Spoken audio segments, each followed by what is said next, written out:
está começando. Voltando então, volto com o meu agradecimento pelo convite, por estar aqui, a você, Sérgio, ao Docomomo, né, por me convidar para fazer a apresentação do professor Renato Anelli, né. Eu já tinha feito, participei do pré-congresso do Docomomo Sul, fiz a primeira conferência, depois trabalhamos na disciplina, né, de pós-graduação. Então, de uma certa forma, estou envolvido aqui com o Docomomo, né? Além dos trabalhos que eu tinha apresentado. Mas, vindo ao que interessa, que é hoje, vamos ouvir o Renato Anelli, que é uma alegria estar aqui, um amigo de longa data, um parceiro de longa data, né? O Sérgio lembrou, estivemos entre os fundadores da revista Óculo, né, que completa 40 anos, o primeiro número, depois estivemos juntos aí, também na sequência dela, quando ela foi retomada nos anos 90. Né? E essa história começa, então, enfim, da nossa relação como colegas de escola, né? Renato formou-se na FAUPUC em 1982, depois ele faz um mestrado em História, isso é interessante, porque História na Unicamp, junto com o Abílio e com o Álvaro Cunha, na época, que eram os três colegas da revista Óculo, né? Os três que estavam na Unicamp naquela época fazendo mestrado em História. O que era um feito, hein? Fazer os três arquitetos saírem, conseguirem fazer um mestrado difícil na Unicamp na época. Eu me lembro, né, do feito desses nossos três colegas, né? E junto com o restante do grupo, Nando de Almeida, Paulo Zioli e o Tácito Camargo, né? Fomos o grupo fundador da revista. Renato, depois disso, ele vai dar aulas, passa em concursos e se torna professor em São Carlos, onde ele acaba por se aposentar por tempo de serviço, porque se aposenta muito jovem aí, eu acho que para tristeza de São Carlos, né? Mas não para ele, que ele continua com a vida, né, com grande atividade. Ele sai, você se forma, você fica de São Carlos desde 86, né, Renato? Desde 86, 86. exatamente. E se aposenta recentemente e hoje é professor do programa de pós-graduação e graduação do Mackenzie, né? Renato é um grande pesquisador, reconhecido, bolsista produtividade do CNPq, foi professor visitante da Colômbia, na Universidade de Colômbia, em 2016, e tem um extenso currículo, que, aliás, eu fui, obviamente, para me preparar para isso, embora conheça o Renato há tantos anos, mas fui me preparar. Eu mereço, inclusive, um certificado do Docomomo por ler todo o currículo do Renato hoje à tarde, viu, Sérgio? E o Renato vem se dedicando ao tema da infraestrutura urbana, particularmente da recuperação, reurbanização da área de córrego. Ele trabalhou como secretário em São Carlos, né? Teve uma importante experiência e disso, com certeza, essa experiência foi fundamental para o trabalho de pesquisa que ele leva depois por estudos acadêmicos. Eu acho que essa talvez seja uma das grandes contribuições do trabalho do Renato, ou seja, pesquisas que são, eu não gosto de falar pesquisas aplicadas, mas são pesquisas muito aderentes, muito próximas, de fato, ao mundo real. Isso eu acho que é uma grande função da universidade. Nós, inclusive, Sérgio, temos o nosso grupo de pesquisa, sobre pesquisa do projeto como pesquisa, né? E eu acho que o Renato faz isso assim brilhantemente com o seu trabalho de pesquisa como pesquisador e hoje, inclusive, com o grupo de pesquisa que ele desenvolve no Mackenzie, né? O Cian Clima. Então, eu faço essas palavras de introdução ao Renato, enfim, imaginando que esse tema que ele vai abordar, né, dos parques lineares, que vem, obviamente, dentro do seu conjunto de pesquisa, do seu conjunto de preocupações, né, tratando especialmente dos parques lineares, urbanos, ou seja, são questões que estão ligadas aos fios de águas urbanos, né, ou seja, os córregos, ou seja, como esses espaços sensíveis e tão fundamentais para a vida das cidades, né, como as águas, como os cursos d'água, né, como isso estão atrelados a um possível poder de recuperação, né, eu acho, das atuais estruturas urbanas através da recuperação e através do que pode se chamar de parque, dos parques que, obviamente, envolvem processos de infraestrutura imenso, como drenagens, etc. E tal. Falo isso porque eu só queria fazer uma pequena reflexão em cima disso, porque a ideia da. Hoje nós estamos falando do clima, falamos de ambiente, falamos do verde na cidade. Quando nós falamos de parque, o parque é diferente da floresta, né? O parque normalmente é alguma coisa que nós estamos fazendo, o homem faz, né? Ou seja, o parque é o arquiteto que faz, é o, é o, é o meu engenheiro que pode fazer, o engenheiro florestal. Mexi com isso um pouco. Ainda trabalho com isso, fizemos concursos já há tanto tempo, a conferência que eu apresentei para vocês, né, Sérgio? Três florestas contra a cidade, o urbanismo ao avesso, tratava um pouco desse problema, porque eu acho que esse é um tema que vem surgindo, né? Ele vem surgindo porque existem duas questões de escalas distintas. A, o verde na escala da cidade. Quando nós falamos de parque, talvez é o verde atrelado à infraestrutura, atrelado às cidades. E temos a questão das florestas, não é mesmo? Que é talvez uma das grandes questões hoje de impacto no clima, no nosso caso, na floresta amazônica, não é mesmo? Ou seja, temos duas escalas distintas, né? E nós, como arquitetos, obviamente, estamos falando da possibilidade de pensar essa infraestrutura e como essa infraestrutura ela é relevante para as condições da cidade. Com o impacto do clima, mas especialmente para o impacto da vida, da sobrevivência nas cidades, né? Eu acho, então, e as florestas, ela tem um impacto global, transformação em CO2, impacto global na transformação do clima como um todo. Dessas duas escalas, sobra para nós, muitas vezes, o arquiteto pensar nessas escalas de como essas questões vêm para dentro da cidade. Eu acho que um pouco, não sei a abordagem do Renato, mas obviamente conheço o seu trabalho, tudo que ele produziu, mas tem muito a ver com essa preocupação, né, de como esse problema pode ser um problema de fato difícil, né? Obviamente, difícil porque envolve políticas urbanas, envolve economia, envolve mercado imobiliário, né? Mas como a possibilidade de se criar, de se encontrar espaços dentro da cidade para transformarmos nesse tipo de infraestrutura, né, e respiro verde, que pode trabalhar com drenagem, com recuperação de rios, como ele é essencial, talvez, como condutor, talvez, do nosso raciocínio, né, como urbanistas e como desenhadores aí da cidade. Eu estou muito feliz de estar aqui e ansioso aí para ouvir o Renato falar. Renato, são essas pequenas palavras, meu caro amigo aí, e desejo uma boa conferência para vocês. Sérgio, obrigado novamente. Obrigado, Chico, pelas palavras, essa nossa convivência, às vezes mais próxima, às vezes mais distante. O fato já tem mais de 40 anos e dá uma certa. É interessante quando a gente se encontra e cada vez que a gente encontra tem alguma coisa nova para falar, né, para ver.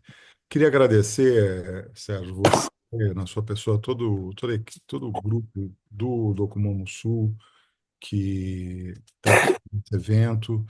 É uma pena que a gente não faça mais eventos presenciais, né? É raro a gente conseguir fazer eventos presenciais, mas eu tenho aí de Porto Alegre uma memória muito boa de ter ido em muitos encontros aí, convivido com vocês vários anos. Ainda no ano passado, o ano retrasado, 2024, estive aí também, foi bem agradável. Então, acho que essa está entre amigos, né? Mais que amigos, entre interlocutores.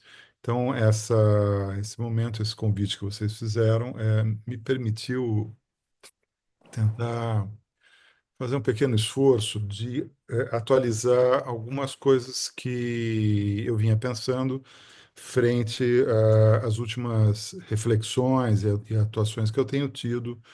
Uma na pesquisa voltada à questão climática, de adaptação das cidades aos impactos dos eventos extremos das mudanças climáticas, e também a experiência no Comitê Curatorial da próxima Bienal Internacional de Arquitetura de São Paulo, que vai acontecer em setembro, e que tem o tema exatamente esse, que é um título Extremos, Arquiteturas para o Mundo Quente, né?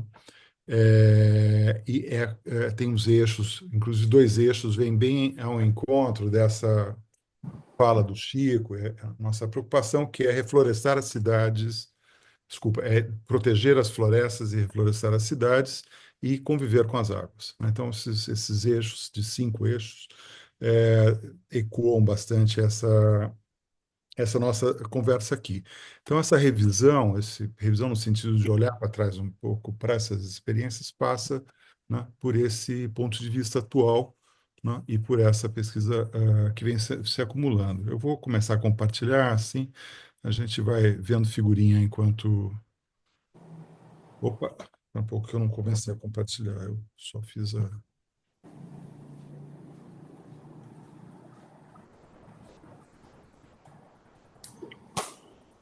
Entrou, Renato, só isso. Vendo a tela. Perfeito. Então, Tá perfeito. bem, esse projeto, essa pesquisa, ela vem sendo feita com apoio de recursos do próprio Mackenzie, de um fundo de pesquisa do Mackenzie, do CNPq em várias formas, o Universal com 40 pesquisadores a nível nacional que acaba de se encerrar, um INCT do CNPq com um número maior de pesquisadores distribuídos a nível nacional, que é o Climápolis Brasil, e o Cianclima, que é um agrupamento dentro do Mackenzie, um pouco mais restrito a São Paulo, que é uma coisa da minha mulher, né, Ana Paula, que inventou essa sigla para fazer uma provocação, né? Cianclima é cidade, infraestrutura e adaptação às mudanças do clima.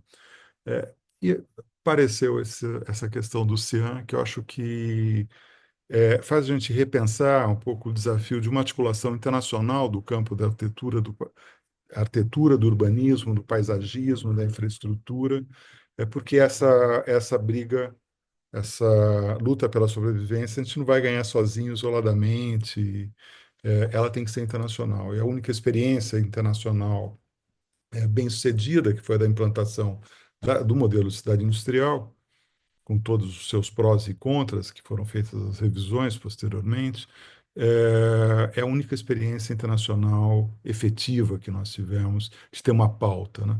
E no momento, hoje, se nós não tivermos uma pauta semelhante, nós vamos perecer, né? Como espécie, enfim. O mundo não vai acabar, vamos acabar nós e algumas outras espécies. Bem, essa discussão a gente deixa um pouco para o finalzinho.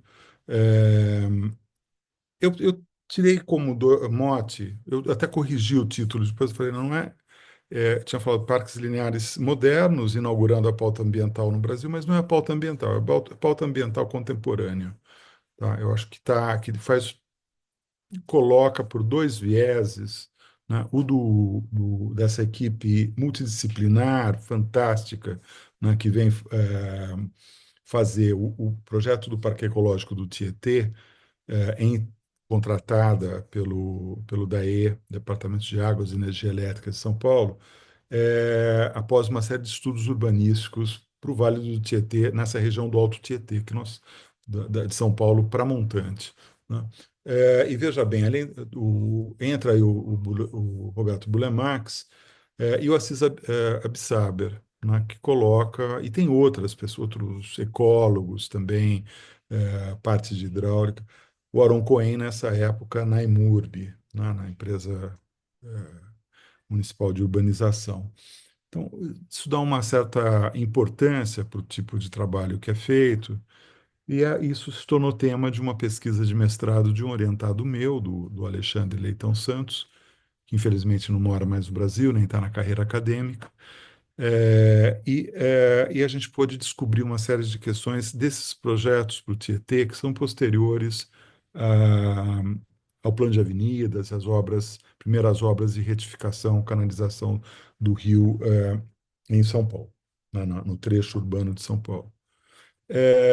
Um pouco posterior, né, porque na verdade ele vai ficar esses projetos aparecem entre 85, 82, 85, 92, são dois projetos do Fernando Chassel, no Rio de Janeiro, que é a Gleba E e o professor Melo Barreto na Barra da Tijuca, né? Então, esses projetos têm uma certa dimensão relacionada à questão, ambos a questão da relação rio-cidade e vegetação, né, de matas ciliares, e tem uma dimensão municipal ou regional maior do que a intervenção, né? Pois a gente vai ver que o Parque Ecológico do Tietê ele abrange uma ele não está todo implantado, né? Ele vira a certa altura ele vira uma APA, né? Então tem fragmentos. A gente conhece a parte mais visível dele ali quando a gente está indo para o aeroporto, mas tem uma extensão bastante longa. E depois, quando o Niemeyer é convidado pelo Jânio para fazer o centro administrativo, ele faz o Parque Tietê, chama o Iotaki, faz exatamente no único trecho que aqui está de amarelo entre os dois vermelhos, né, é que o Parque Tietê inicial não tinha coberto, que é a área urbanizada, né? E o Alexandre trabalhou com esse assunto. Já o Chassel, ele pega as margens das lagoas, seguindo a diretriz do Lúcio Costa, de preservar a mata ciliar ou recuperar a área da mata ciliar e dar, se possível, uma fruição pública para esses parques, né? É um projeto muito pioneiro, o projeto do Chassel, na medida que ele traz o conceito de ecogênese, está informado pelo debate já do limite do crescimento, está informado pela Conferência de Estocolmo 72, né? E é interessante que ele situa esse seu trabalho no contexto desse desenvolvimento do que seria o Plano da Barra, né, para a Baixada do Jacarepaguá, do Lúcio Costa. Vamos nos dedicar um pouco a São Paulo, né? Para quem não está em São Paulo, né, a gente tem talvez dois paradigmas urbanísticos, né? Um que é esse rádio concêntrico, né, de radiais, emetrais e perimetrais, de anéis, que começa com o projeto do Lyoa Sintra em 1924, que tem o Prestes Maia como assistente, que depois se torna o Plano de Avenidas em 29, e que boa parte do sistema viário estrutural de São Paulo está colocado, está previsto aqui, né? E a gente pode ver aqui em cima, não sei se vocês conseguem ver, vocês veem meu mouse? Sim, Tá. Sim. sim, dá Então, para vocês ver. veem como é marcante o Rio Tietê, como é marcante também os vales, né? Ele chama Saracura, o que depois virou a 9 de Julho, né?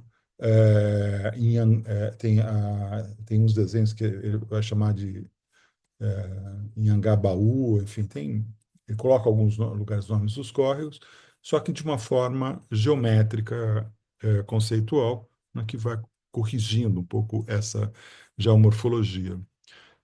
A mudança desse paradigma, ainda que não completa, né, porque ela combina com esse paradigma radioconcêntrico, ela vai ocorrer com o PUB, que é o Plano Urbanístico Básico, contratado pelo Faria Lima em 67, com um consórcio internacional, mas que está ali o pessoal que tinha trabalhado no SAGMAX, com o Padre Lebré, o Lamparelli, Celso Lamparelli, Joaquim Guedes, o Domingos Teodoro, que tinha trabalhado no Plano de Brasília com Milan, e empresas de consultoria internacionais de alto nível, né?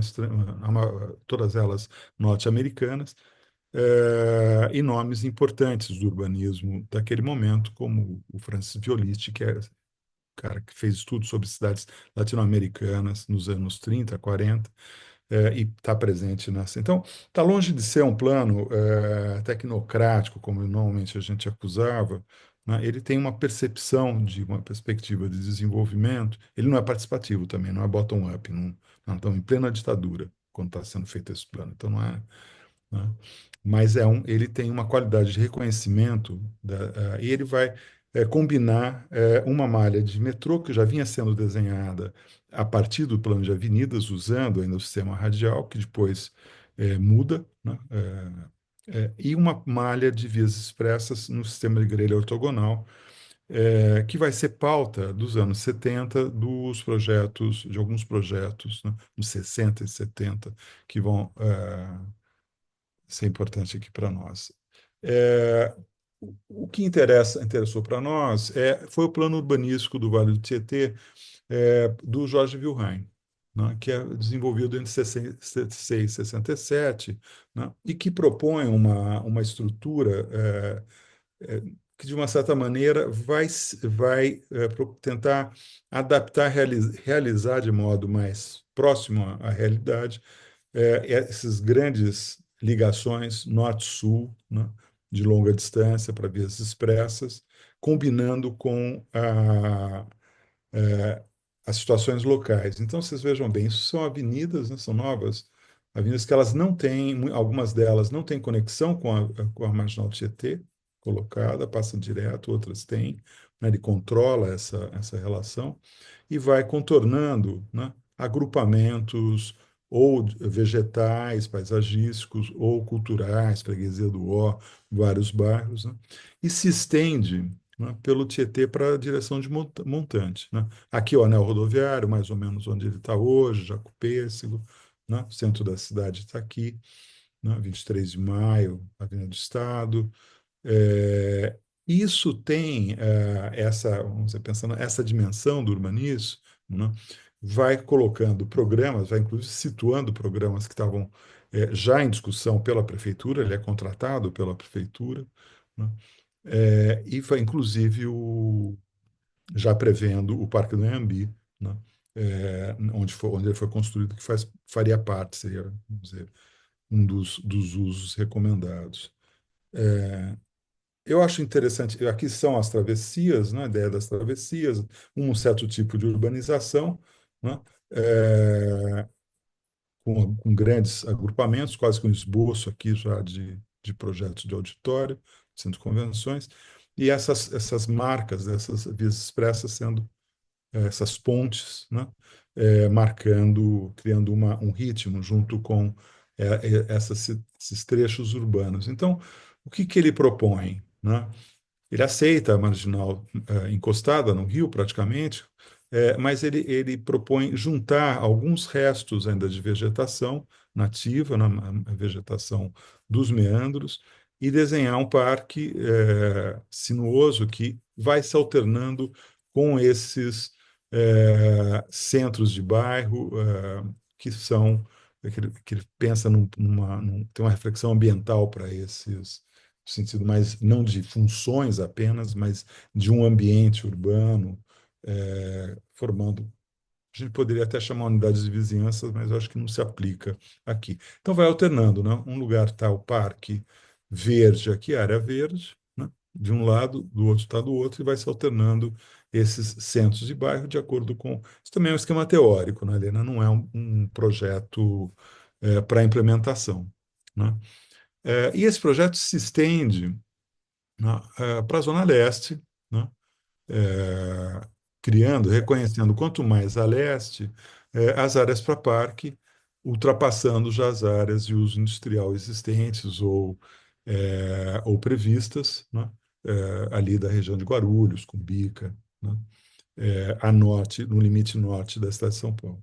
Então, portanto, é um projeto, é um vale, mas é um projeto contratado dentro de uma perspectiva municipal, mas que abrange, assim como o PUB, a região metropolitana como um todo, né? Desenvolve por um projeto da EMURB 74, projeto Leste, que vai delimitando melhor essas coisas, e chega, né, já com essa definição urbanística realizada, né, é chamado o IOTAC para coordenar essa equipe que vai entre as represas Ponte Nova e Edgar de Souza, né, esses dois extremos. Isso foi uma entrevista que nós fomos fazer com ele em 2012, quando eu estava desenvolvendo essa dissertação, e ele fez, como sempre, essa gentileza de fazer um desenho na lousa para nós, para explicar melhor, e a gente teve esse privilégio, né?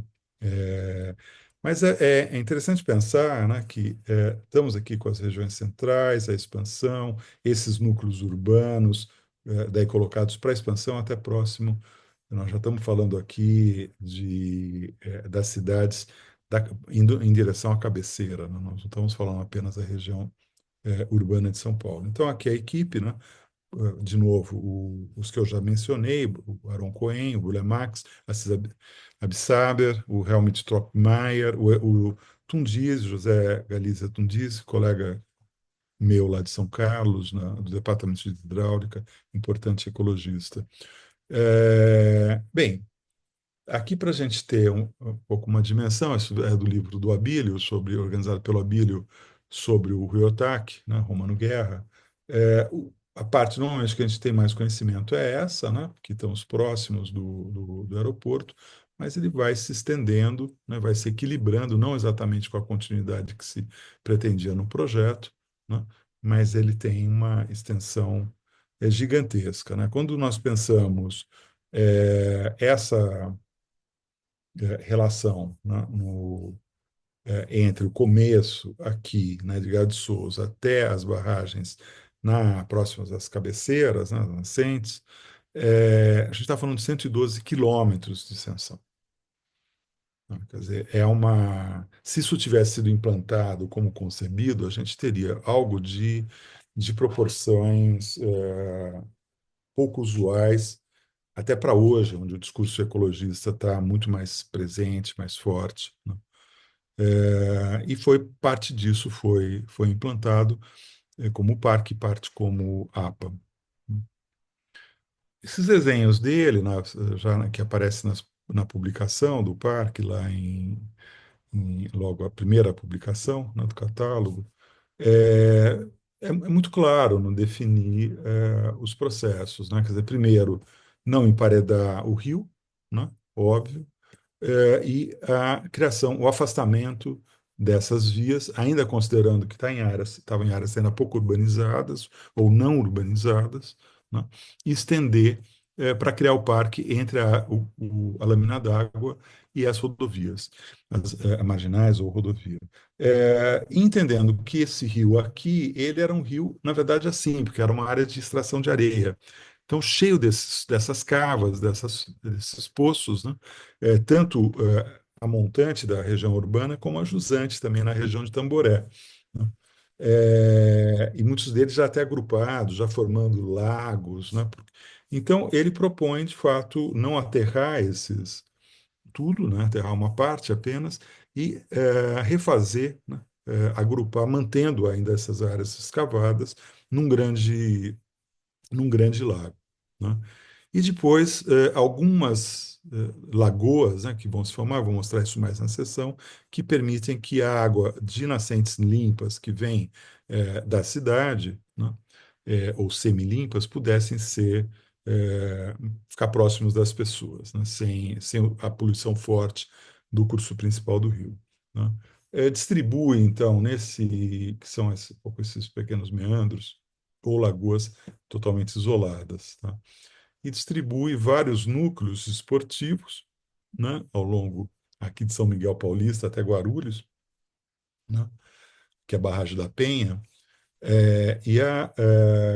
mas só esse praticamente, que foi implementado, né, outros não. Mas em outras regiões a gente teve trechos maiores. Aqui é uma foto também do livro do Abílio, onde a gente vê um conjunto de piscina, os edifícios dele muito simples, né? Essa parte desses lagos limpos, né? Com água relativamente limpa, enquanto que o rio passa naquela condição dele, né? Aqui nos desenhos da infraestrutura e do paisagismo, né? Provavelmente do escritório Burle Marx, a gente vai ter, então, o desenho das espécies, os desenhos da composição, então, de pequenos lagos, né, como esses, é, lagos que são para banho, né, que não há água não poluída, né, banhados, áreas de alagamento, quer dizer, todos esses dispositivos que hoje a gente já coloca para drenagem sustentável, usando soluções baseadas na natureza, né, elas estão colocadas aqui, distribuídas por esse terreno do parque, né? E isso é desenhado para a extensão toda, né? Essa tese vocês encontram no banco de teses da USP, disponível, é uma dissertação de mestrado, procura meu nome lá entre orientador e vocês vão encontrar o Alexandre Leitão Santos com esse trabalho. Aqui os caminhos, né? O papel as áreas verdes e das áreas azuis, né? E o leito do retificado do Tietê separado aqui, né? E o que é também interessante é que também, nessas regiões que estavam em processo de urbanização, a gente está falando de um momento no qual a cidade de São Paulo mais a região metropolitana de São Paulo, quer dizer, juntava as cidades vizinhas, né, não chegava a 10 milhões de habitantes, é metade do que a gente tem hoje, né? E o grande crescimento é exatamente para a Zona Leste, né? É, que vai abrigar, vai chegar a esses 20 e tantos milhões de habitantes que nós temos, vai se acomodar aqui. Então, eles propõem, né, da mesma maneira que o Jorge propôs lá no estudo dele para a área urbana, né, propõe também um modelo urbanístico, né, para que a cidade crescesse sem ameaçar invadir o parque, que é o que está acontecendo hoje, até hoje, invade a área de várzea, a área de APA, né, criando esses núcleos, né, polos de desenvolvimentos com esses núcleos de ocupação urbana e estruturando, né, essas cidades. Bem, então, exatamente nesse vazio aqui, né, daí a gente tem depois o projeto do Niemeyer. Vamos ver ainda mais algumas fotos, né? Também para sul, né? Acho que são essas áreas aqui, né? De Alphaville, Tamboré, indo em direção a Santana de Parnaíba, né? Até Edgar de Souza, que tem trechos de parque, também com equipamentos esportivos, que fazem parte desse complexo, são remanescentes desse complexo todo, desse projeto. E aqui vem o projeto do Niemeyer, né, em 86, é um projeto, enfim, já foi escrito bastante sobre ele, inclusive pelo Comas, né, que inaugurou a crítica ao projeto em 86, eu lembro bem, foi quando eu ouvi falar do Comas pela primeira vez, na verdade li o nome dele, né, me chamou a atenção, a crítica bastante precisa dele, né, como sendo um urbanismo de ontem, né, e acho que ele até hoje tem razão nesse projeto. Mas está aqui, então, um afastamento também da avenida em relação ao rio, mas para construir um parque, e no meio desse parque, as construções do centro administrativo, né? Sem muita definição desse projeto. O Rui desenvolveu outros projetos de parque, não vou me detalhar muito neles, né? Mas aqui um que eu gosto muito, que é o projeto de Indaiatuba, que ele começa numa consultoria do Jorge Wilhelm também para um plano urbanístico para Indaiatuba, também na década de 70, depois e que reserva uma área para a construção de parque, né? De preservação ao longo do rio. E daí o Rui entra em 1970 para fazer um plano diretor e o parque, e faz esse plano diretor, que é a expansão da cidade para este lado, né, para oeste da região central, faz esse parque, inicialmente com esse desenho um pouco maior, né, depois mais contido, né, que está lá implantado, enfim, vale a pena visitar, né, quem está perto da região, ou fazer uma excursão até lá, né, que tem equipamentos de lazer, né, pontes, enfim, todas. Não é exatamente não é como a gente pensava, né, Chico, de uma floresta urbana, né, como você fez no concurso ali nos anos 90, para as marginais, né, que tem aqueles desenhos marcantes, né, das suas perspectivas, que sempre me impactaram muito. Então, indo para o Rio de Janeiro, acho que o projeto do Chassel ele dá um passo além desse projeto do Rui, né? Não em termos de extensão, mas em termos de abordagem do problema ambiental, né? E da relação do rio. A rigor, isso não seria um parque linear. Eu classifiquei aqui, poderia ser classificado, como também poderia não ser, porque não é um rio, é uma lagoa, né? Mas tem uma estrutura linear. E ele está aqui. Depois o Chassel concentra esses dois que eu escolhi aqui, né? Mas ele faz em outros pontos também da lagoa algumas outras intervenções. Então, esse projeto ele pega a Gleba E, que está aqui, que é um condomínio fechado, né? E mais uma área aqui atrás do shopping, né? Que tem também esses conjuntos, né? De corporativos, que ele vai recuperar todo essa orla, né, aqui, que estava sendo afetada pela urbanização. Então, para a gente ter uma ideia, né, essa era a condição que o shopping já construído, para lá está a Gleba E, né? Esse é o livro dele, que é um livro publicado 2001, se não me engano, não anotei aqui, mas tem muitas situações já degradadas e depois a gente vai ver mais algumas com invasão. Ele lança na publicação dele, né, do texto que ele escreve no livro Cobra dele, de Estocolmo à Barra da Tijuca. Né? Quem traz Estocolmo para a pauta dele é ele mesmo, né? Ele é um leitor, é um cara que conhece essa política ambientalista, e ele vai definir a ecogênese como ação antrópica e parte integrante de uma paisagem cultural para a recomposição dos seus componentes bióticos, associações e indivíduos próprios que compunham os ecossistemas originais. Né? Ele está fazendo isso ao longo dos anos 80, né? É, Aqui, vocês desculpem a imagem que eu não estava com o livro aqui, tinha aqui na biblioteca para pegar a imagem, ficou esse slide meio ruim. Mas ele propõe para a Gleba, que é esse condomínio que estava em construção, né, trabalhar com a recomposição de dois tipos de biomas, né, do mangue e o da restinga, né, e depois, para depois entrar a área de parque. Né. Então, ele usa o próprio bioma original, né, para criar esses buffers, né, de separação e de acomodação da área de recomposição ambiental em relação à área paisagística, né, à área de fruição paisagística. Eu não pus aqui, mas aqui essas imagens elas estão, e uma boa análise da Gleba Bahia estão disponíveis no livro do Guilherme Maza Dourado, publicado nos anos 90, sobre o paisagismo contemporâneo no Brasil, né, que é uma obra de referência também para quem quiser se introduzir nesse assunto. E aqui, já na parte, né, isso aqui é na gleba, e aqui é na parte onde veio ser tá entre a via, né, e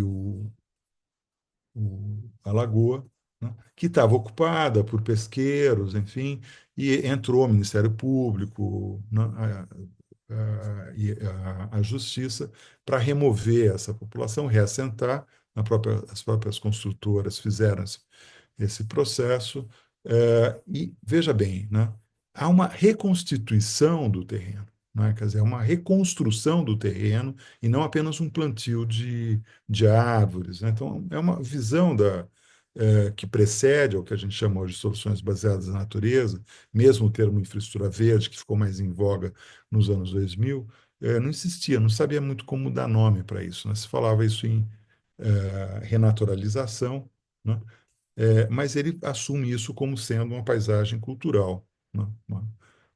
Feito por ação antrópica para recompor esses, esses, eh, esses ecossistemas locais. Né? E isso, então, se dá, né, com esses desenhos maravilhosos. Então, a área de mangue, a transição da restinga e o parque. Né? E isso distribuindo. Isso lá construído. Né? Dá para você ir lá, pega o BRT, para ali no shopping, vai lá para trás, que é um lugar que normalmente o turista não vai, e passeia pelo parque. Né? No... Eu pus aqui alguns trabalhos que eu fiz, três trabalhos que eu fiz em São Carlos, exatamente inspirado pelo Chassel.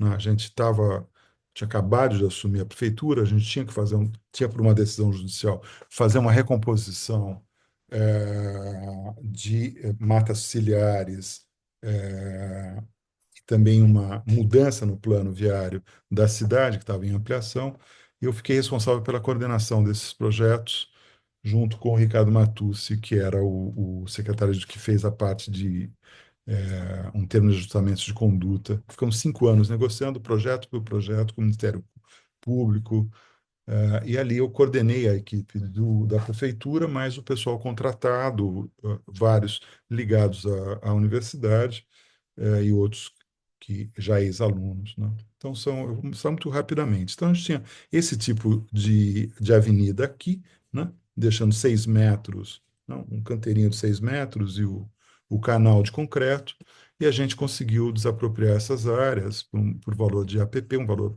baixíssimo, né? E fazer a ampliação da avenida, dando espaço para recomposição, né? E isso hoje tem essa cara aqui, né? De bastante vegetado. Está do lado da USP, a arquitetura que está nesse ponto. Essa é uma ação compensatória, que era uma nascente degradada em região de mananciais, né? Isso estava toda coberta de entulho, com uma vazão baixíssima, né? A gente retirou os entulhos, fez um reafeiçoamento do terreno com o geotêxtil e plantio, né? E acomodou aqui a descida das águas pluviais para entrar numa área que é uma fazenda que tinha essa reserva verde, né? Isso é uma foto de 2007, assim concluída a obra. Isso é uma foto de drone que eu fiz um levantamento em 2023 para a gente ter um pouco uma ideia de que em 15 anos, aproximadamente, a gente reconstitui ou a gente constitui, constrói uma pequena floresta urbana, né? E esse é o trabalho que foi o mais difícil, se envolveu o Mário Mendiondo, especialista em projetos de rios, doutorado na Alemanha, né? A Teia, ex-alunos, né? Silva Leme, que fez os projetos dessa infraestrutura verde, junto com essa empresa Vertical Green, que é uma empresa especializada em fazer obras de infraestrutura para condomínios fechados, né? Os condomínios fechados estão usando essas infraestruturas, as obras públicas não, né? Isso, cada vez mais claro isso, né? Então, aqui também a remoção, essa área o córrego estava canalizado, né? Que a área já aterrado para receber sistema viário, desapropriada, né? E a gente abriu, né? Tiramos, inclusive, a tuba que travessia, que apareceu esgoto, né? E fizemos esse canal, né? Envelopando o solo e fazendo a proteção mecânica com torinhas de eucalipto não tratadas para que elas, com o tempo, pudessem ser absorvidas, né, ou perdidas, né? Sendo que as raízes das árvores estabilizariam o solo. Isso, de fato, aconteceu, né? Então, aqui a situação são 300 metros de parque, é uma área, não são 112 quilômetros, mas eu gosto bastante desse projeto. Ele sobrevive aí às mudanças políticas e à falta de manutenção, né? Bem, fora do Brasil, a gente tem experiências que eu tenho acompanhado com bastante atenção, né? É, a Alemanha se especializou, principalmente a partir dos anos 00, aí, anos 90 e anos 2000, em projeto de rios, né? Em projetar os rios. Isso aqui é o projeto do Rio Isar, em Munique, acho que vocês conhecem, né? A situação dele original, a situação 1891, com a primeira retificação, depois, em 2011, foi feito um concurso e foi feito um projeto de recriar essa várzea, mas só que é feito em concreto, mas com pedras, parece uma coisa meio natural, né? A água é limpa, e eu, nesse dia, apesar de estar calor, eu não tinha levado um short, porque se eu tivesse levado, eu tinha ido nadar no rio, né? E coisa que eu só fiz na minha infância, muito tempo atrás. Então, essas técnicas de fazer esse tipo de intervenção, elas vêm sendo sistematizadas. Eu recomendo para todos que quiserem esse catálogo, na verdade, é quase um guia de projeto feito pela Antje Stockmann e esses outros dois autores, né, que são colegas nossos, que lá de Hamburgo, o River Space Design, onde vai explicando quais são os passos e as categorias de projeto, né, para esse. Então, são é um volume desse tamanho assim, né, com essas experiências até chegar em algo que parece, né, natural, mas também não é natural. Só que aqui, como é rio, o volume de água é maior, não dá para você fazer daquele jeito que a gente fez com paliçada lá em São Carlos, né. Chegando já aqui ao final, né? O ano passado eu fui visitar essa Xangai, aqui é um parque esponja, né? Um dos primeiros feitos pelo Conde Yu, Kong Jian Yu. Já é a parte onde o parque está mais, a água já está mais limpa, né? Ela fica até condições de reuso, ela não fica. Mas qual que é o contexto disso, né? Ele é um parque feito, começa a ser projetado em 2004, né, com a decisão de Xangai de retirar os portos da margem do rio, né? Que é o rio onde, em toda a sua linha, agrupava estaleiros e toda a parte portuária. Então, é removido esse primeiro trecho, né, são 1.300 metros, e é feito o parque para cá, né, ocupando as áreas mais internas, e aqui é feito, a água é captada neste ponto aqui, né, deixa eu mostrar, a água é captada aqui, e passa por uma estação de tratamento mais pesada, tá? Mas tratamento passa por filtros, por produtos, todos produtos naturais, né? De fitorremediação, e vai decantando, né? Passando a cada uma delas até entrar numa área onde ela está em condições, que é mais aqui, mais ou menos aqui, já de ser captada e ser usada para esse ponto, né? Para reuso, né? Não para beber. Deixa eu passar aqui também. Essa parte aqui, já mais verde, da, da área de tratamento. E que mantém lá alguns galpões como testemunho, né? Galpões para a siderúrgica. E essas experiências começam a ser produzidas aqui no Brasil. Isso aqui é um caso bem recente, né, feito, está em implantação, ainda não está completamente implantado, mas é o Parque Eola Piratininga, em Niterói, né, essa primeira parte foi inaugurada em 2019, onde a parte de arquitetura é projeto do Can Architects, né, que é da Holanda. Eles tiveram um escritório no Brasil com a Renata Gidio, que foi nossa aluna lá de São Carlos, coordenando os trabalhos, e com vários arquitetos brasileiros, eles desenvolveram a parte de arquitetura do parque, principalmente o Museu de Ecologia, que está aqui, né, que é esse museu aqui jeitoso, acabou de ser publicado, umas fotos novas, ele só foi inaugurado recentemente, e essa área aqui de cima, né, que é uma área onde os corpos d'água estão bastante poluídos, os que são afluentes desse lago, eles foi colocado esses jardins de decantação e filtragem, né? Todos eles são equipamentos técnicos, calculados, dimensionados, os tipos de espécimes.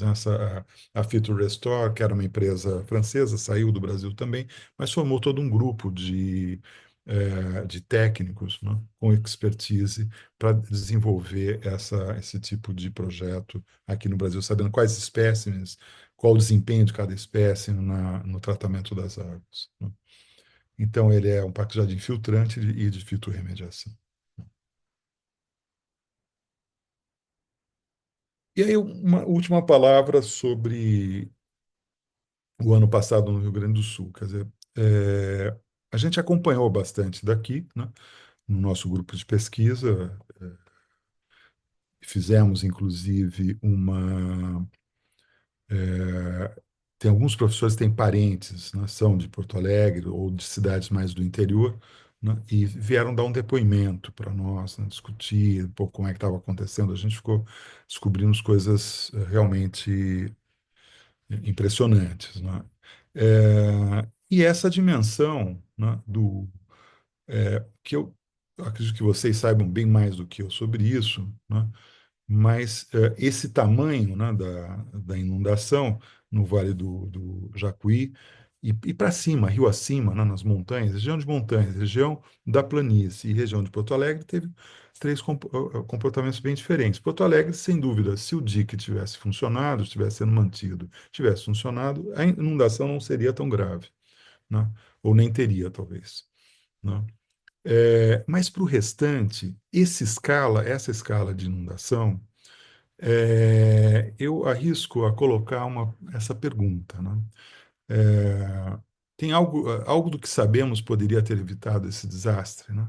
O que nós temos de técnicas hoje, né? Ela seria capaz de evitar esse desastre? Esse desastre planície e montanhas, né? Quer dizer, é, graças à Defesa Civil, que estava mais alertada e mais preparada, não teve um número de mortos absurdo, porque as imagens que a gente vê, os níveis que essas águas chegaram, as pessoas com dificuldade de fuga, inclusive sem informação, porque as torres de celular pararam de funcionar, quer dizer, é uma coisa impressionante.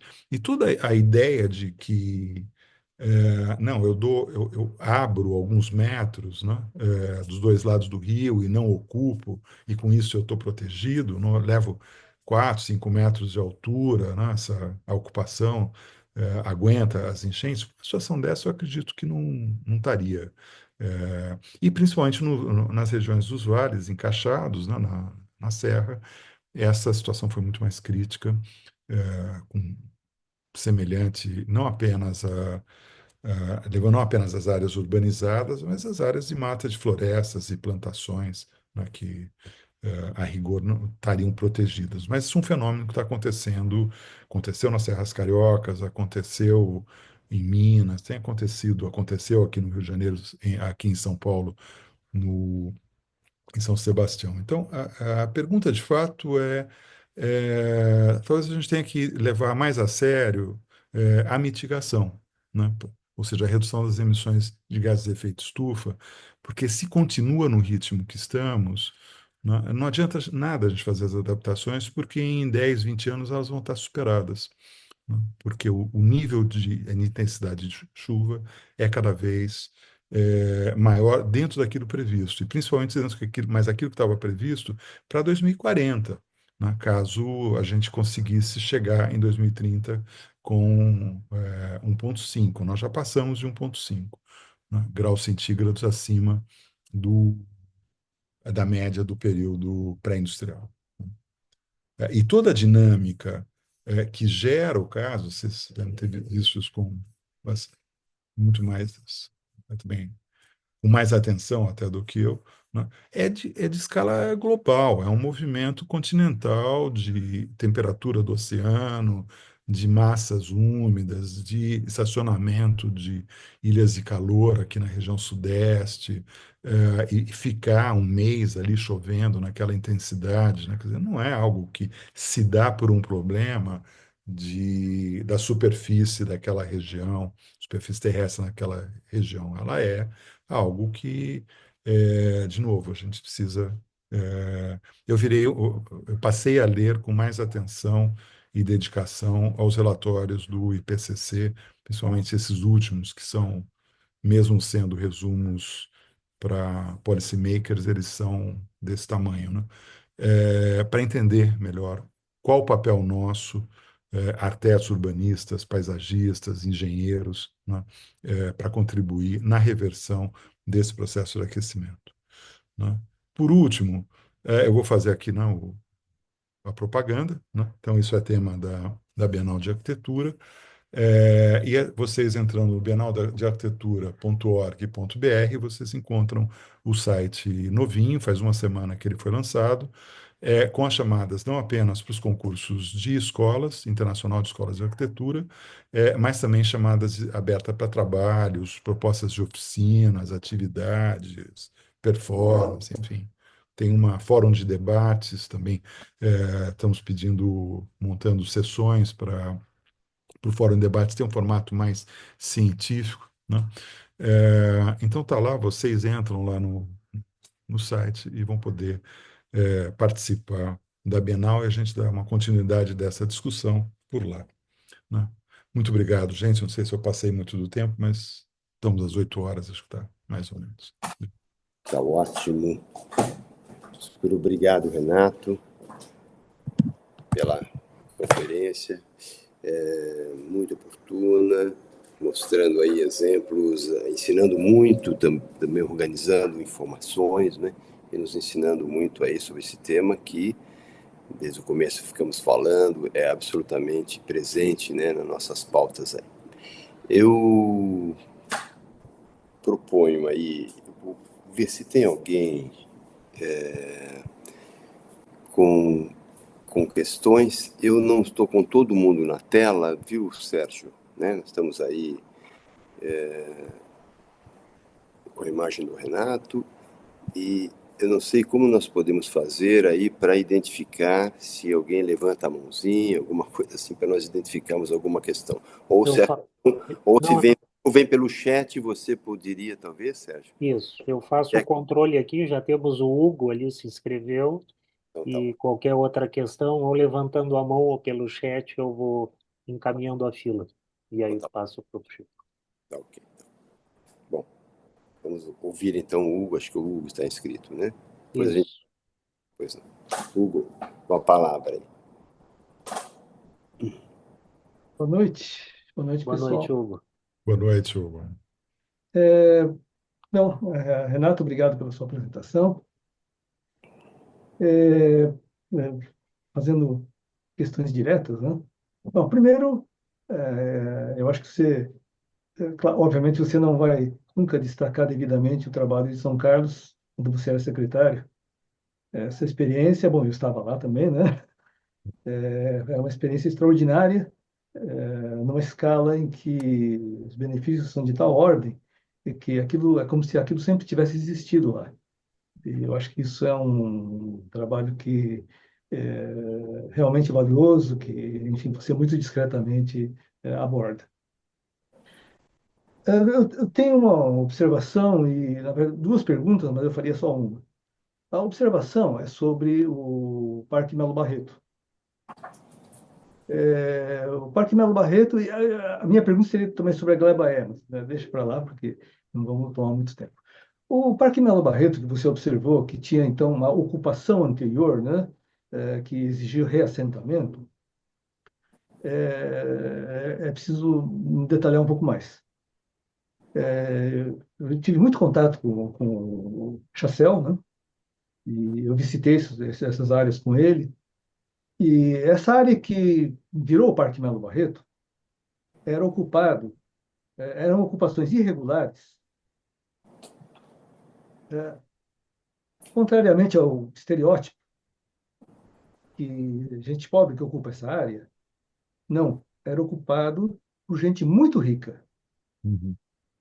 que Pessoal. disfarçava essa posição de invasão, essas coisas enfim, parecia legitimar um tipo de ocupação que, na verdade, era de gente rica e que foram, então, expulsos, desapropriados enfim, pela municipalidade, quem quer que seja, para recuperar aquela área.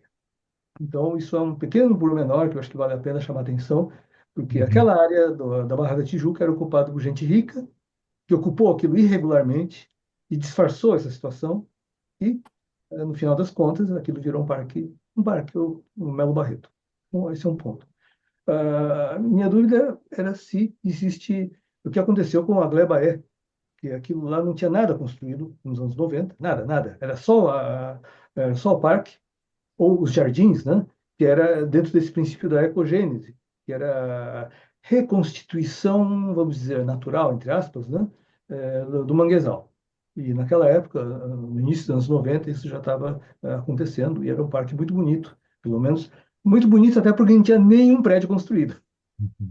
Eu tenho a impressão que aquilo lá hoje, não sei se foi ocupado para os Jogos Olímpicos, eu não sei o que aconteceu, porque o Chassel faleceu e eu nunca mais tive esse contato. Mas a minha observação é o seguinte: você mencionou o Parque Ecológico do Tietê, de 75, como uma ponta, né, desse processo, e os dois projetos do Chassel, como uma outra ponta dessa trajetória que você julga, bom, mencionou como, ué, você não usou a palavra virtuosa, mas eu acho que tem muito de virtude nessas duas iniciativas.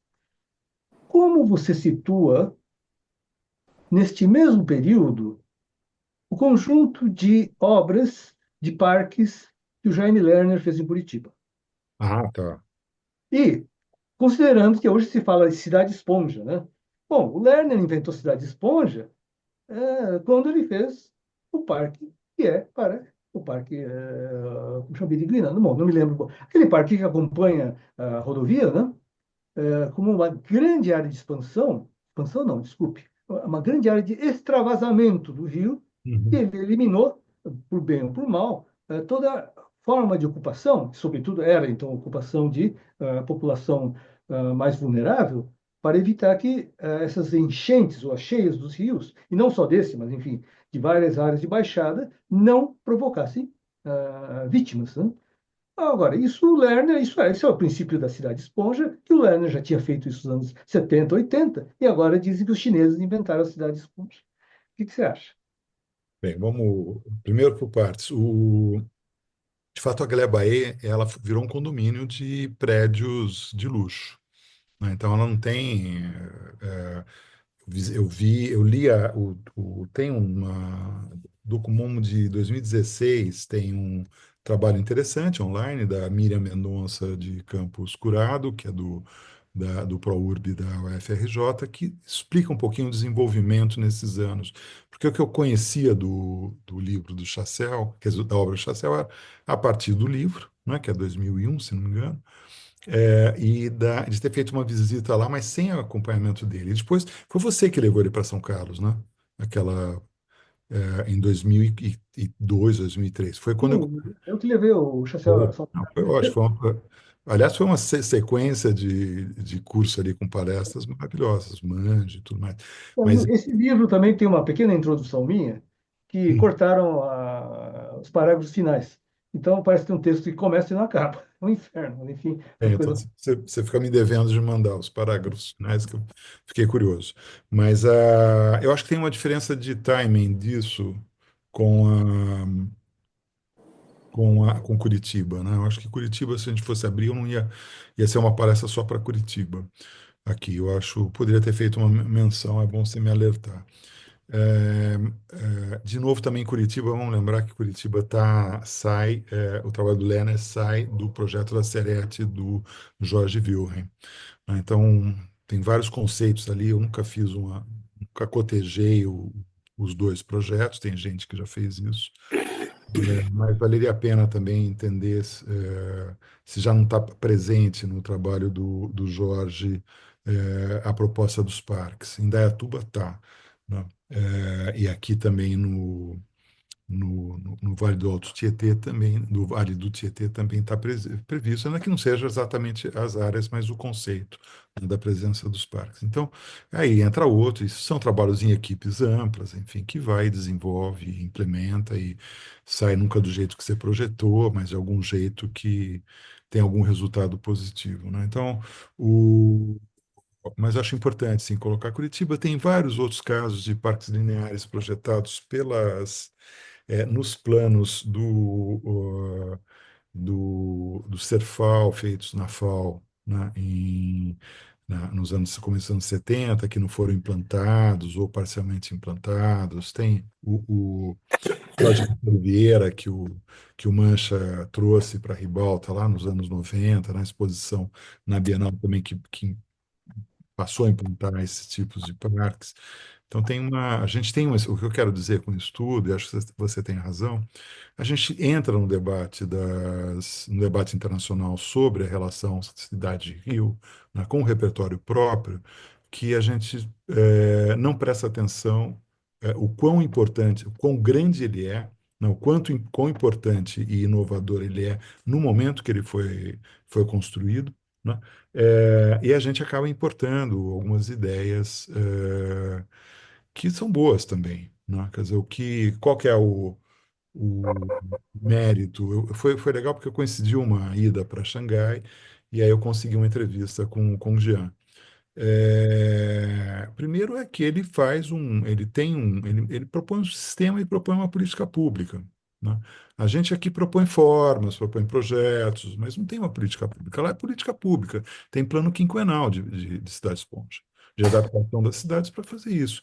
Segundo é que até agora os nossos parques mandava o tratamento de esgoto para as estações, né?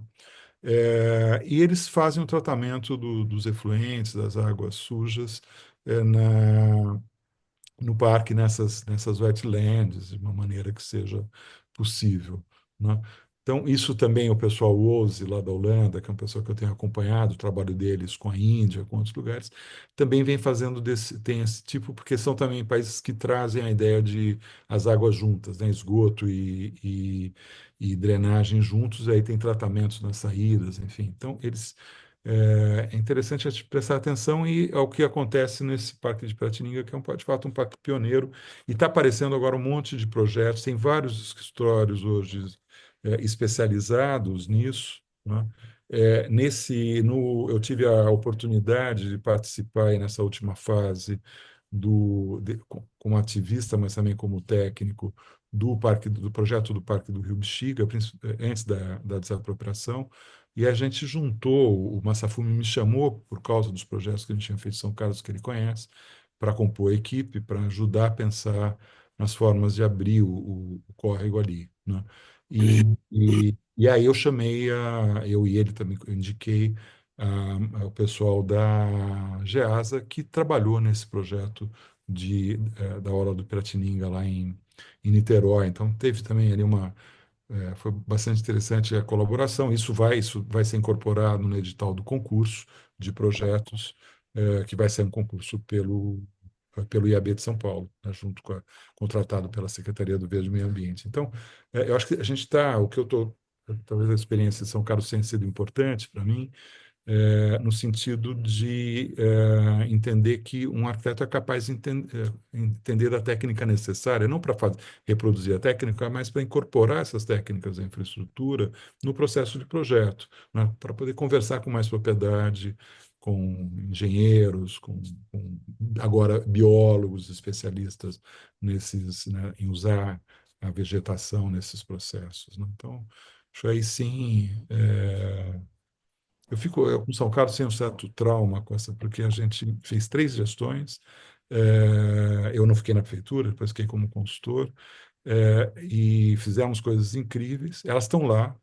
De fato, as soluções baseadas na natureza não entraram em ruína por falta de manutenção, mas elas estão meio abandonadas, né? Então, para passar esse trauma, ultimamente eu voltei a falar nisso, né? Veicular um pouco, até porque ficou bonito, né? Esse negócio desse tamanho todo. Eu tenho um prazer enorme em ver. Fala, obrigado, viu, Hugo, pelas palavras. Obrigado. Sérgio, você vai pilotando então? Se tiver aí, que eu não estou acompanhando, se tiver questões. Eu fiquei observando aqui, Chico, ninguém se inscreveu, então eu mesmo me inscrevi. Não Ó, sei se isso não foi abuso de poder, mas tá. eu também não quero me alongar muito, mas não gostaria de deixar de lado uma questão, do ponto de vista, pode ser importante nesse debate. Renato, a minha geração é uma geração que. Bom, em primeiro lugar, desculpe, eu quero agradecer muito, já de antemão, né? Antes de nós encerrarmos a apresentação brilhante, assim, envolve várias escalas da questão urbana, ambiental e arquitetônica, uma abordagem multidisciplinar, mas converge, né, para os sistemas de concepção, de controle, de planejamento, né, próprios da nossa área disciplinar. Mas eu sou de uma geração onde justamente algumas dessas questões estiveram envolvidas em debates importantes, principalmente a questão do planejamento, né? Nos anos 80, dentro de toda a crise, toda a discussão a respeito do movimento moderno. Esse artigo que tu citaste do Comas, sobre o Tietê, se eu não me engano, o título era Tietê Gosto de Bolacha Velha. É, Era algo do gênero. E não sei se não foi o Hugo que publicou na Projeto. foi na Projeto. Você Foi na estava. Projeto. Eu acho que o Hugo era editor nesse momento. E justamente isso representa um pouco dessa discussão, né? Onde havia uma crítica muito importante em relação à ideia de planejamento, principalmente o planejamento territorial, o planejamento de escala mais abstrata, né? E uma crítica que eu acho que tinha fundamento, né? Em termos de desconexão com realidades espaciais, né? Uma ideia de que muitas vezes o planejamento territorial não estabelecia as devidas pontes com o projeto e a organização do espaço. O Hugo está informando que foi a Ruth que coordenou a publicação de ET Bolacha Velha. Então, essa é uma discussão do tipo, né, de que conforme o espírito da época vai ganhando contornos diferentes, né, vai zigue-zagueando como um rio. E hoje, na cena contemporânea, e essa é a questão, não é uma pergunta, mas é uma questão que eu gostaria de ouvir os colegas todos, até se puderem se manifestar, o Chico, o eu tenho a forte impressão que a ideia de planejamento volta, a ideia de planejamento como indispensável ferramenta do poder público gerir as cidades volta como uma necessidade inexorável, né? Quer dizer, já se constatou, né, de que a cidade não pode prescindir de algum nível de planejamento prospectivo, né? E conectando, vinculando com o que aconteceu aqui no nosso estado, o planejamento territorial, né, na escala mais ampla que a gente pode imaginar, evidentemente fazendo depois todas as conexões necessárias até chegar no projeto, mas também não pode ser prescindido, né? Dizendo de maneira mais vulgar, talvez, planejamento não resolve todos os problemas, mas se tu quer ter certeza que não vai dar certo, basta não planejar. Aí está nas mãos da loteria, da estatística. O incidente aqui no Rio Grande do Sul, Renato, envolve uma bacia hidrográfica que é quase 40% do território do estado, né? Quase 40% do que a gente tem de contribuição pluvial vem para cá, para a bacia do Guaíba, né? Então, nessa escala, não tem esponja que resolva, né? Se tu pegar o que nós temos de superfície urbanizada, vai ser 5%, 6% de toda essa área, né? Então, são problemas que realmente estão em escalas distintas, né? Que chegam lá no problema da esponja, não tem dúvida, mas há uma questão macro que eu acho que na tua apresentação, Renato, ela fica visível, assim, de como, né, principalmente no momento em que tu mostrasse lá no início os níveis de aproximação e as várias versões de planejamento que foram se amalgamando, né, ao longo da história para a cidade de São Paulo, desde um diagrama que começa com um diagrama abstrato, que é aquele rádio concêntrico. Então, são níveis, né, de estruturação de uma ideia de plano que vai, pela sua complexidade, depois ganhando contornos, né? Então, a questão minha que eu deixo é essa, né? A relevância de nós retomarmos ou revermos, né, isso que num determinado momento caiu em desgraça, né? Eu me lembro que pejorativamente eram chamados dos urban planning, né? Os caras que não enxergavam o espaço, só enxergavam abstrações. E me parece que isso é algo necessário na cena atual. Então, esse é o meu é, comentário. eu concordo com você, ainda que a gente está, como é que eu diria? Acho que hoje tem uma mudança também em relação, no planejamento urbano, em relação ao que era esse que a gente criticava lá nos anos 80, né? Que hoje ele é absolutamente número, né? CO e TA, né? Não, CA e TO, né? coeficiente de aproveitamento e taxa de ocupação, o uso é muito mais grave, porque você não tem nenhum processo de controle espacial dessas coisas, né, ou de todo, ou uma ou um modelo de cidade como perspectiva. Um nível de fragmentação bastante absurdo. Ver o que aconteceu com o plano diretor de 2014, como ele foi sendo implantado, o que é hoje, né? A gente tinha esperanças que ali a gente conseguisse fazer um plano diretor, não, desenvolvimento orientado pelo transporte, uma coisa que fosse criar uma situação mais compacta para aproveitamento do transporte público e não expansão da cidade para zonas rurais. E hoje a gente tem destruição na cidade, muito voraz, mas também expansão da ocupação para as áreas verdes. Vocês não sei quem acompanha o que está acontecendo no cinturão verde de São Paulo, tudo sendo devastado para virar galpão de logística, né? Junto às estradas, às rodovias. Quer dizer, você vai para Franco da Rocha, Santana de Parnaíba. É um horror. Assim, os planos diretores locais incentivando isso, o desmatamento em grande escala. Então, no fundo, parece que a questão da bacia hidrográfica, ela é uma questão uma unidade espacial que junta, né, uma qualidade, ao mesmo tempo nos expõe de modo muito mais claro, né, os riscos que a gente está correndo, nos desastres, você vê os desmoronamentos, os alagamentos. Então, isso alerta e tem tido vamos dizer, um trabalho importante nesse sentido, e eu tenho uma certa esperança de que isso nos coloca a possibilidade de retomar um certo caráter físico, né, do planejamento nas suas várias escalas, né. É, é, Certamente nós não estamos muito formados para isso, nem formamos arquitetos urbanistas nesse sentido. Acho que a gente perdeu essa expertise. Bom, Mas é uma discussão para ser feita. No Mackenzie eu sou professor na área de urbanismo, então eu levo essa discussão, a gente debate internamente, enfim, e a colaboração com os colegas, muitos colegas com prática na gestão pública aqui em São Paulo é bastante rica, coisa que às vezes na USP a gente não tem tanto, porque tem dedicação exclusiva dos docentes, é mais difícil de ver alguém de ter um contato direto com quem está na prática da gestão, né?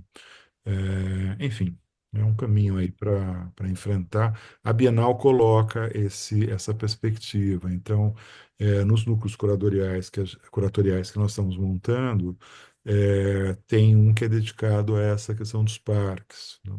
Estamos selecionando alguns casos, não tanto histórico, mas do que está acontecendo hoje, um ou outro caso histórico, mas o que está acontecendo hoje no Brasil e fora, de bons exemplos de avançados, né, nesse sentido. A mesma coisa o trabalho do Deli Jaikov, do grupo de pesquisa, a rede de pesquisa que ele tem hoje a nível nacional, de pessoal formado nesse grupo dele, né? Então tem um dos curadores, inclusive, é o Marco Cereto, que é de vocês, né, que está lá em Manaus e que vem fazendo trabalho com eles na rede de pesquisa dele lá nas áreas de garapés, as populações ribeirinhas, também com essa política. Então, de uma certa maneira, a gente tem procurado dar essa abrangência maior, mas chegando, né, numa perspectiva multiescalar, que você chegar até a intervenção, até por do detalhe que você usa para poder fazer esse canal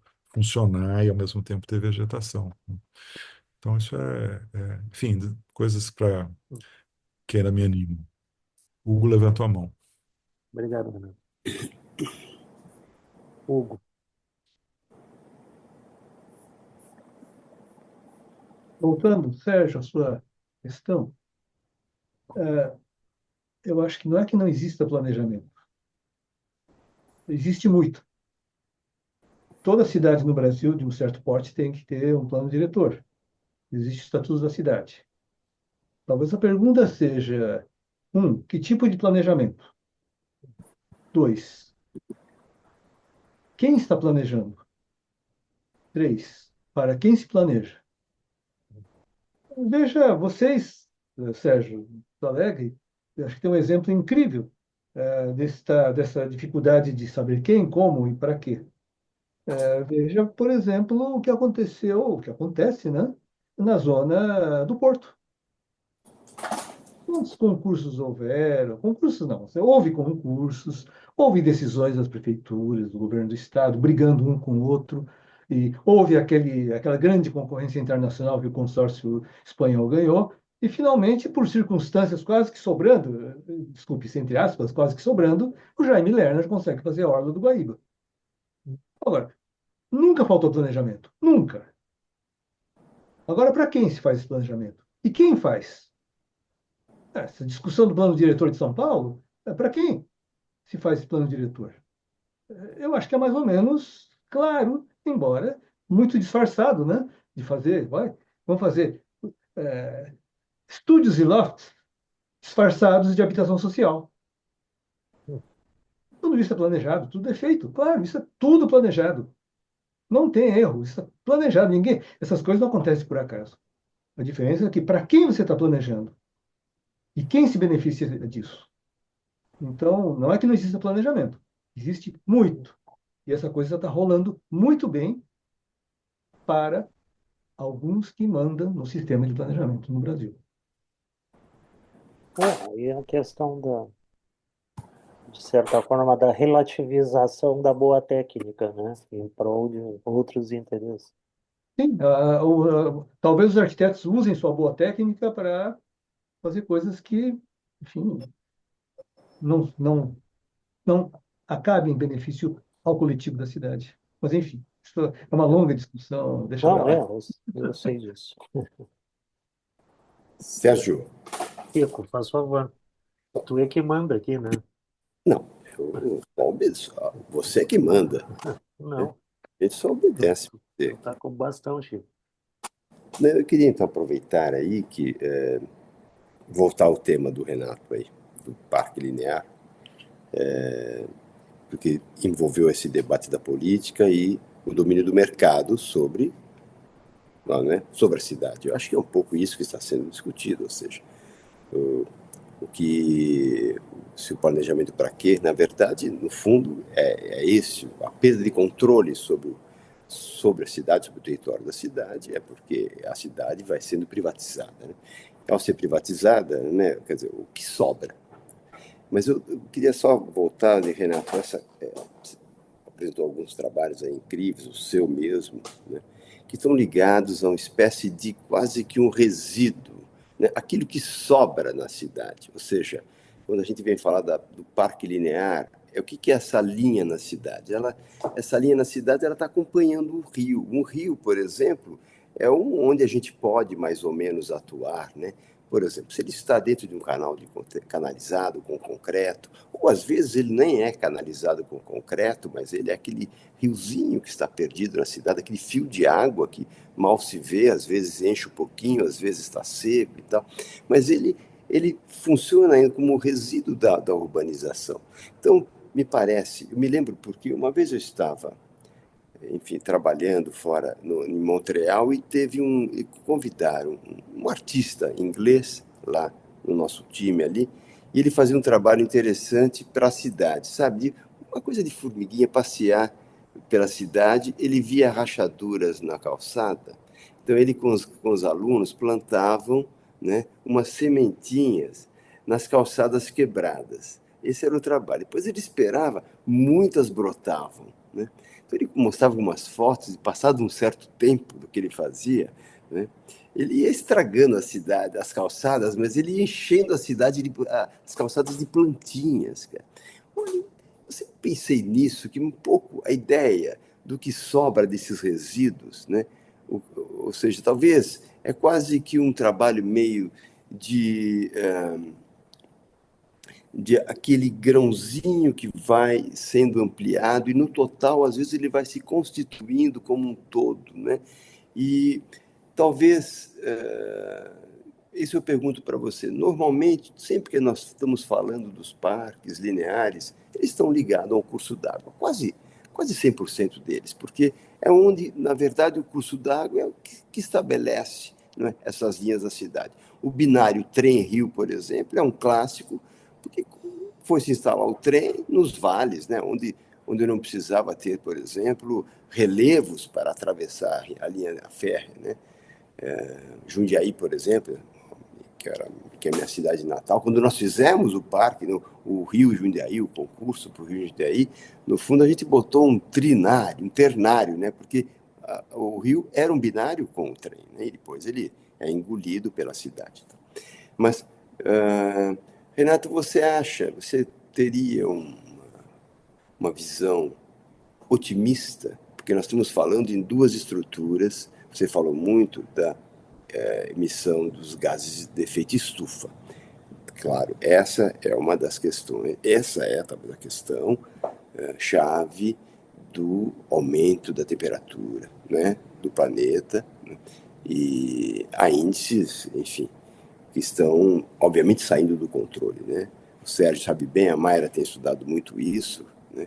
Toda essa literatura vem trazendo esses números assim, assustadores para a gente, é um pouco o cotidiano dela, trazer essas tabelas para a gente. Né? Mas nós estamos falando de cidade, né? E estamos falando também da perda da floresta, ou seja, de massa florestal. E nós falamos eu falei, existem dois tipos, duas escalas e dois tipos de vegetação. Na cidade, quando a gente fala de floresta na cidade, ou vegetação na cidade, ou parques lineares, eu sempre chamo de parque porque a ideia de floresta é uma coisa sem controle. Dentro da cidade, sempre alguma coisa controlada, né? A gente pode dar esse nome, mas, na verdade, o que a gente está falando mesmo, talvez essa escala técnica, pode ser um parque. Mas a cidade ela vai sendo, então, o potencial de transformação da cidade nessas áreas verdes é do que sobra dessa urbanização. Por isso, a ideia fundamental do planejamento é uma espécie de mão de força como reversão. Muitas cidades que nós conhecemos, como as grandes cidades, né, do planeta, que são as grandes cidades boas de morar, que é Melbourne, Toronto, essas cidades todas, claro, que elas foram feitas muito em função de... Você usou o exemplo de Xangai, não é? A China, enfim, com uma mão forte para transformar isso. Aquele próprio Rio da Coreia também, que faz parte de uma estratégia da Coreia de se lançar no mundo. Então, ela investe nas suas empresas, investiu naquele grande cientista que trabalhava, né, com ovulação, enfim, não me lembro, esqueci o nome do cara que teve aquele problema de plágio, enfim, mas a Coreia investiu no cinema, ou seja, o Rio da Coreia faz parte de uma estratégia estatal de relançar o país. Isso talvez seja uma coisa que a gente pode, talvez seja a única coisa que sobra para as cidades, para essa ação positiva, não se transformar apenas nos resíduos.